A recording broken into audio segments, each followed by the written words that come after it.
Vamos a arrancar, antes de entrar al software, repasando lo que vimos en clase sobre modelar en ingeniería. ¿Sí? Esto va a ser una actividad que les va a ocupar el día a día hasta que se reciban y después también cuando estén ejerciendo la profesión. Porque nosotros tenemos que representar de alguna manera lo que estamos viendo o el problema que estamos haciendo y de esa forma tratar de encontrar una solución. Esa solución se va a ajustar a supuestos, ¿sí? A ecuaciones o a prototipos. Y vamos a tratar de que su comportamiento, bajo ciertas condiciones de carga, material y apoyo, sean lo más parecidos a la realidad.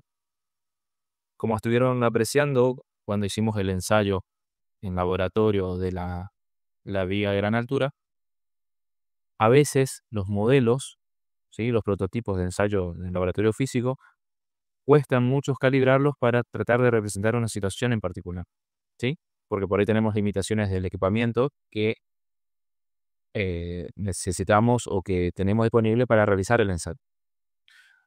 Como dice acá, y esto es algo que ustedes tienen que tener siempre en cuenta, un modelo no es la realidad, sino una aproximación. A medida que nosotros vamos conociendo mejor las herramientas que tenemos, vamos a poder ir aproximando más el modelo a la realidad, pero nunca va a ser igual, ¿sí? Eso es algo importante a tener en cuenta. Y por eso, justamente, cuando nosotros estamos en un proceso de diseño y utilizamos modelos para, por ejemplo, obtener solicitaciones de cualquier cosa, una estructurita, imagínense esta viga simplemente apoyada.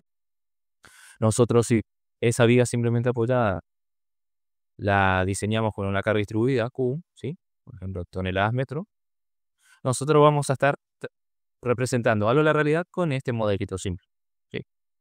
Analizamos el modelo y obtenemos, por ejemplo, el momento. Ese momento, más el corte, ¿sí? Nos va a ayudar después a poder diseñar la sección de esa viga. Es lo que estuvieron viendo ustedes en esta, ¿sí? Y después van a ver cómo hacer para que esa viga o ese elemento cumpla las restricciones o condiciones que los reglamentos y las normativas nos piden. Por ejemplo, como vieron en la clase anterior, el control de flechas, ¿sí? Cuánto se flexiona el elemento. Además de, por supuesto, las cargas admisibles que tiene la propia sección y el material que nosotros estamos definiendo para ese elemento. El problema está en cuándo se construye eso. Porque si solamente nos quedamos en la parte de modelo, en la parte de proyecto, en la parte de diseño, y decimos, esta es la sección, por ejemplo, no sé, una viga de hormigón de 20 por 40, ¿sí? Después más adelante ustedes van a ver cómo sacar también los aceros, cómo disponerlos, cómo hacer el armado, etcétera, ¿sí? Pero imagínense que ustedes definen esa viga de hormigón y dicen, cumple tensiones admisibles, cumple cargas máximas, cumple flecha máxima admisible, cumple todo el reglamento. Ahora, ¿cómo yo me aseguro que en obra esto se comporte como un sistema simplemente apoyado? ¿Qué tengo que hacer ahí? ¿Sí? Entonces, van a ir apareciendo muchas incertidumbres. Esa es una. La otra sería cómo se ejecuta el elemento. ¿Van a respetar a rajatabla las especificaciones que yo le doy? Las condiciones por ejemplo, del material en sí, en este caso estamos hablando de hormigón, las condiciones del hormigón van a ser las que yo dije que tienen que ser. Ahora con el hormigón elaborado, eso se puede llegar de una manera más uniforme, ¿sí? Más estandarizada. Si hacemos el hormigón en obra, o lo que se conoce como in situ, esa situación también va a ser una fuente grande de incertidumbres.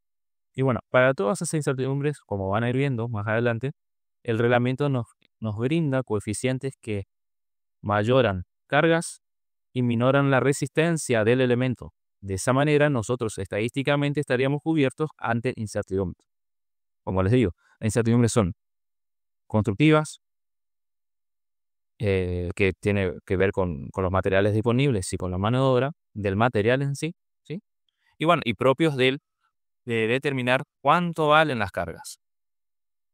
Por ejemplo, cuando nosotros modelamos una losa, ¿sí? Un entrepiso de un edificio, nosotros hacemos casos de carga que se conocen y decimos, bueno, esta carga va a estar con una carga Q de tal manera, Q1, esta con una Q2 y así. Y vamos haciendo combinaciones para ver cómo afecta los ciclos de carga y descargas en la estructura.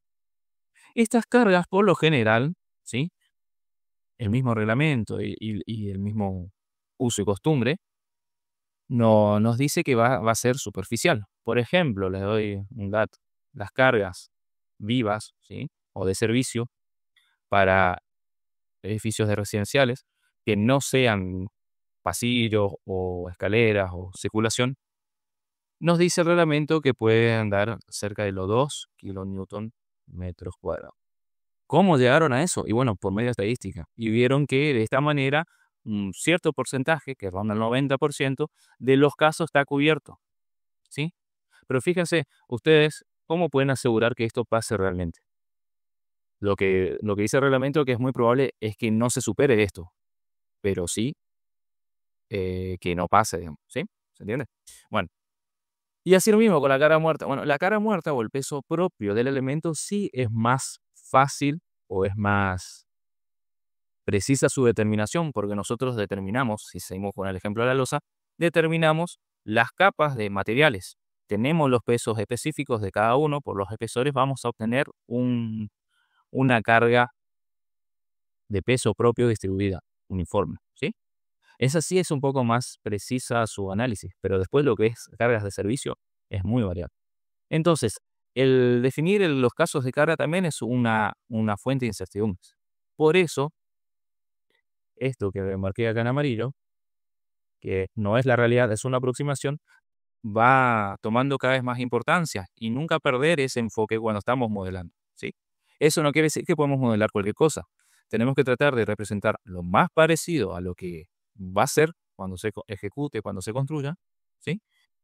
Pero tampoco entrar en modelos muy complicados tratando de simular algo muy puntual, porque podemos caer en un error mayor que haberlo hecho, por ejemplo, con un modelo más simplificado, ¿sí?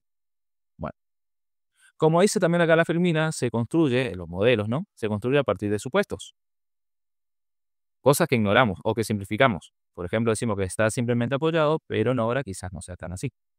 Parámetros, propiedades de materiales, geometría, condiciones, cargas, apoyos, entorno, ¿sí? Estos modelos, como vimos, pueden ser analíticos. ¿Se acuerdan? Las resoluciones de los polinomios, que es lo que tienen que comparar en la práctica. Numéricos, por ejemplo, a través de SAP 2000, que es el software que vamos a utilizar, o cualquier elemento finito.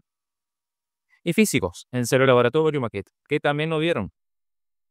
Y ven lo complicado que puede ser tratar de representar algo en un ensayo laboratorio.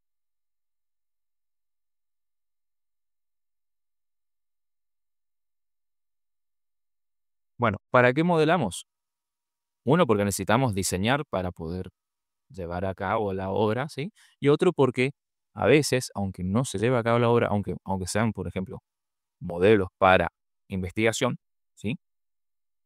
Tener un modelo calibrado numérico a partir de uno físico, que es lo que se usa mucho en la investigación, ¿sí? Nos puede permitir replicar el modelo indefinidamente, ¿sí? Y el costo va a ser mucho menor que hacerlo físicamente. Yo les comentaba que en mi época de estudiante estuve con el tema de los ladrillos. Nosotros llegamos a hacer modelos que simulaban bastante las características del ladrillo cuando se le sometía a unas cargas de compresión, ¿sí? Bueno, por supuesto, en el laboratorio de la facultad se hicieron muchos ensayos destructivos físicos de esto, pero también se buscó con esos ensayos físicos calibrar un modelo numérico para poder obtener una población, ¿sí?, de datos más importante para llegar a una estadística con mayor sustento, ¿sí? Bueno, entonces eso es un uso de la modelación para el laboratorio, para calibrar modelos, tanto físico numérico, y el otro es el que van a utilizar casi la mayoría de los profesionales en el día a día, que es para el diseño de elementos, ya sea de hormigón, ya sea de madera, ya sea de metal, del material que ustedes estén tratando. Y de esa manera poder determinar cómo creen que se va a comportar, cómo creen que va a ser su deformada, cómo creen que va a ser las solicitaciones que aparecen, ¿sí? Bueno, pasando a la actividad que habíamos visto en clase, les había puesto como una situación. Esta situación está muy alejada de la realidad como tal, ¿sí? Pero era solamente para que podamos imaginarnos qué podemos hacer o de dónde podría salir un modelo así. Yo les había puesto que podía ser, por ejemplo, el alma de esta vía metálica de un puente, ¿sí? Es un ejemplo. En realidad, por lo que tenemos acá, podría llegar a ser una porción de esa vía, ¿sí? Bueno, entonces tenemos un tramo de vía metálica de 2 metros de longitud por 1 metro de altura y 8 centímetros de espesor. Como si fuera, por ejemplo, el panel del alma de un elemento metálico. Un elemento metálico puede ser un, uno compuesto así por placas, que se yo como un I, o también agregar otra alma y que termine siendo como un cajón. En este caso sería algo así, ¿sí? Imagínense que es uno de estos elementos. Bueno, el modelo propuesto que trata de modelar la situación anterior es este, ¿sí? Tenemos una placa que tiene 2 veces la longitud con respecto a la altura, en este caso, ¿sí? Fíjense, tenemos 2 metros por 1 metro. Tiene esta configuración de apoyos en toda su longitud, simplemente apoyado en todos sus bordes laterales, y tiene una carga distribuida de 3,5 toneladas. Esta es su geometría. Estamos entonces ante el caso, en este caso, de una viga de gran altura, porque cumple esa relación aproximada de que el alto es menor a o igual a 2 veces el ancho, ¿sí? Entonces estamos en el rango de vigas de gran altura. Como vieron, en la viga de gran altura pasaba algo con las tensiones que se alejaba de lo que era una viga esbelta común, donde, bueno, esa relación anterior no se cumple. Bueno, el objetivo de la actividad y lo que vamos a ir desarrollando en estos videos era, o es, tratar de comparar resultados obtenidos de las fórmulas analíticas, ¿sí? Que son estas, tanto tensiones como las deformaciones en los desplazamientos, ¿sí? Y comparar la fórmula analítica con lo obtenido en el software, en el SAP, ¿sí? ¿Qué vamos a comparar entonces? Estas cosas. ¿Dónde vamos a comparar? Eso es importante. Y eso también les queda para la siguiente actividad, que era hacer este trabajo, pero ahora agregando también el ensayo de laboratorio, ¿sí? Entonces ustedes tienen el elemento y se les propuso 2 secciones. En x igual a 0, sería acá, y en x, o sea, en esta sección en realidad, y en x igual a 50. Como les hablamos, no es un dato menor que los ejes estén acá, ¿sí? Como se les explicó, eso es por cómo se consideró al momento de obtener estas soluciones de los polinomios, ¿sí? Si nosotros cambiamos tanto el origen como los ejes en sí, en realidad, estas soluciones van a ser distintas, ¿tá? Porque está para este modelo, el que está acá, con estos apoyos, con esa configuración, con carga distribuida. De vuelta, no va a ser lo mismo si tenemos una carga distribuida que tenemos una puntual acá, por ejemplo, ¿sí? Bueno, entonces, lo que teníamos que hacer era comparar las secciones. En las secciones, comparar las tensiones y los desplazamientos. Fíjense algo. Nosotros vamos a ver en el software, que en realidad de eso está bueno que lo tengan siempre en mente, el SAP se basa en nodos, ¿sí? En los nodos. Y él lo que hace es analizar qué pasa entre ellos, dependiendo del modelo, dependiendo del elemento. Si es una barra, si es un área, ¿sí? Entonces nosotros vamos a sacar información de los nodos de estas secciones, ¿sí?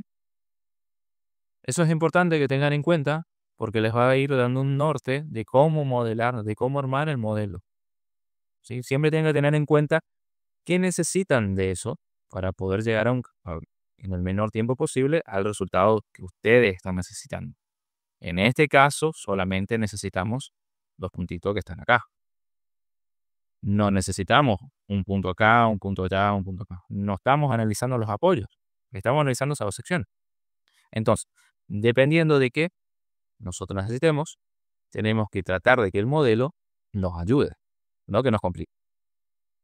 Ahí vamos a ir viendo después en el programa. En el caso del modelo del ensayo, vieron que el ensayo era, voy a agarrar un poquito. El ensayo que nosotros hicimos en el laboratorio era también una placa, en este caso creo que era 1x1. Teníamos los apoyos, una carga distribuida arriba, y teníamos los flexímetros en una cierta sección. Creo que era la sección central, ¿sí? Entonces, lo que ustedes tienen que hacer es ver cómo modelar los elementos, las divisiones o el mallado de este elemento shell, para poder tener justo donde están los flexímetros juntos para sacar la información, ¿sí? Esto es un paso importante que lo hagan, que lo tengan en cuenta y que directamente lo pueden hacer así en un croquis. Es decir, a ver, si esto está a 5 centímetros y esto está a tanto, ¿sí? 20 poner entre ellos, ¿sí? Algo así. Veo de qué manera puedo armar los subelementos de la placa en grande, ¿sí? La veo, para que justo en donde yo necesito tenga puntitos. ¿Se entiende? Entonces, de esa manera yo voy a poder determinar, bueno, este es el flexímetro 1, 2, 3, 4 y extraer información de ahí. Muy. Bueno, acá tenemos las fórmulas analíticas, como habíamos visto, que van a ser las que vamos a comparar con los modelos, con los resultados que saquemos del software. Acá tenemos el acero, ¿sí? O el material que vamos a utilizar para la actividad 2, ¿sí? Bueno, entonces, una vez que estamos en el software, entramos acá en la parte de file, un nuevo modelo. Vamos a seleccionar esta vez en blanco, ¿sí? Para poder configurarlo con más detalle. Como habíamos visto, acá tenemos plantillas para ciertas situaciones.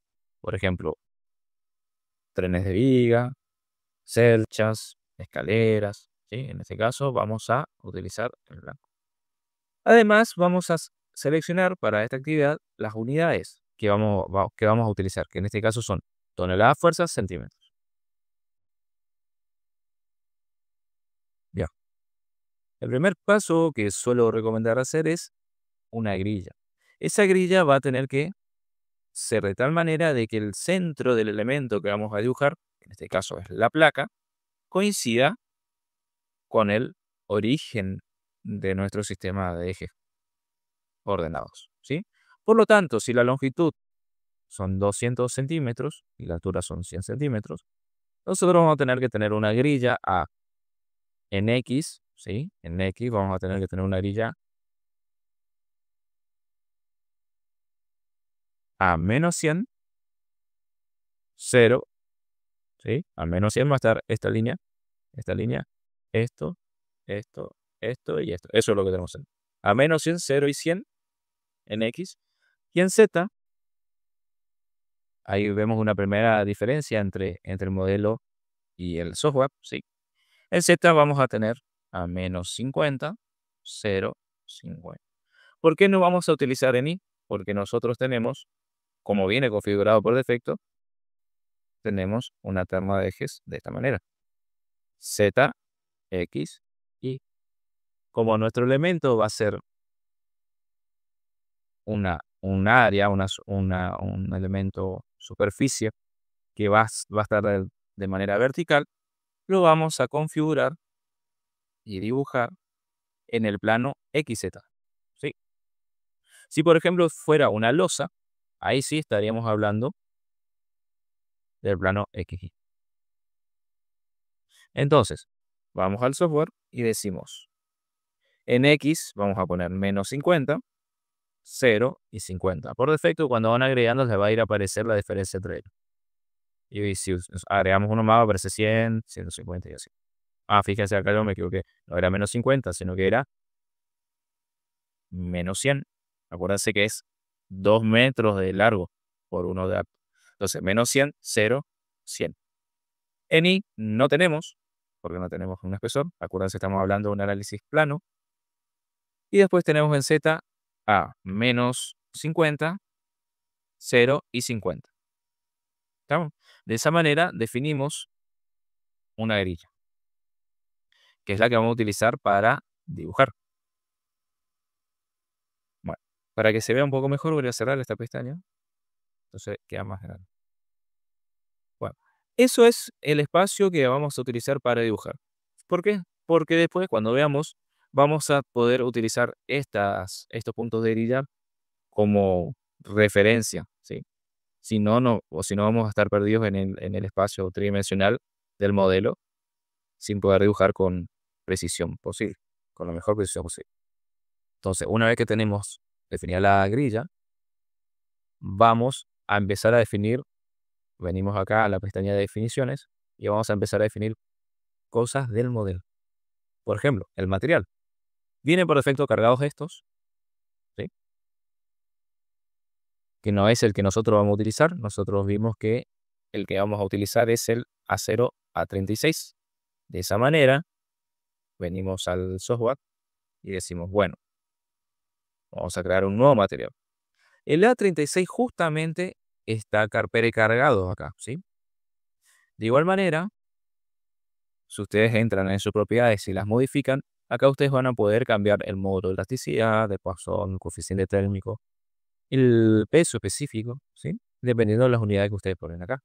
Esto les va a servir para configurar el hormigón de la actividad 3, que es del laboratorio, ¿sí? Entonces acá ustedes ponen el módulo de elasticidad y el pasón.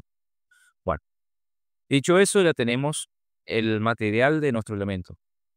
Si quieren, por prolijidad, pueden borrar los otros. No es necesario, no es que le va a cambiar algo, solamente para evitar confundirse. De esa manera tenemos solamente el que vamos a utilizar. Bien. ¿Qué más vamos a definir? Vamos a definir secciones. En este caso, de vuelta, estamos hablando de una superficie, ¿sí? Una placa. No vamos a modelar eso con una barra. Hay veces que sí, se puede utilizar un elemento barra. En este caso vamos a utilizar un elemento superficie. ¿En qué otro caso vamos a utilizar elementos de superficie? Y bueno, vamos a utilizar elementos de superficie para losas, para tabiques, ¿sí? Para estas vigas de gran altura, ¿sí? También podemos utilizar para rampas. Imagínense que este es el descanso como de una escalera y tenemos alguna rampa. De esa manera nosotros podemos determinar la rampa de una escalera con eso. Y bueno, y así con todo lo que sea en superficie, elementos placa, vamos a modelarlo de esa forma en el SAP. Venimos acá entonces y definimos secciones de área.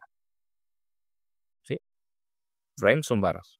Tendones y cables son otros tipos de elementos que utilizamos para tensoestructuras. En este caso estamos hablando de áreas. Por defecto viene esta, la NONEM, que es como les da la posibilidad de dibujar elementos áreas sin geometría. Que se puede utilizar eso como para, por ejemplo, transmitir alguna carga. ¿Sí? En este caso vamos a agregar una nueva sección, vamos a llamarle vía de gran altura. Tiene 8 centímetros de espesor y el material es A36. Bueno, ustedes saben que hay distintos tipos de placa. En este caso vamos a utilizar de placa delgada, no placa gruesa.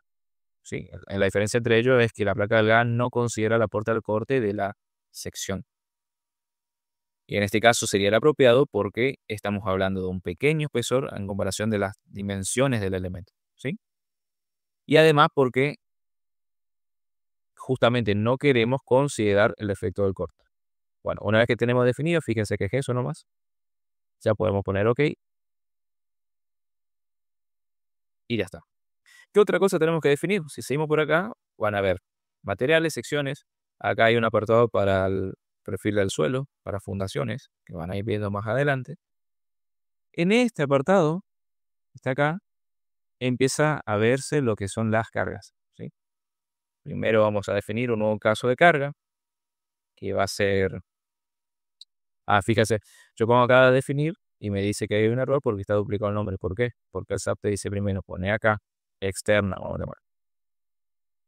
Un tipo de caso, otro, por ejemplo. Fíjese, cuando ponemos carga muerta, aparece un multiplicador de peso propio igual a 1. Cuando ponemos, por ejemplo, vida, quedan 0. ¿Sí? Cuando ponemos otro también. Esto, o si quieren considerar el peso muerto, en este caso externo, ponen 1. No pasa nada, pueden hacerlo. Pero lo que les digo es que por defecto viene así. Después tienen otros como viento, nieve, sí, muy eso. Agregamos este nuevo caso de carga. ¿Sí?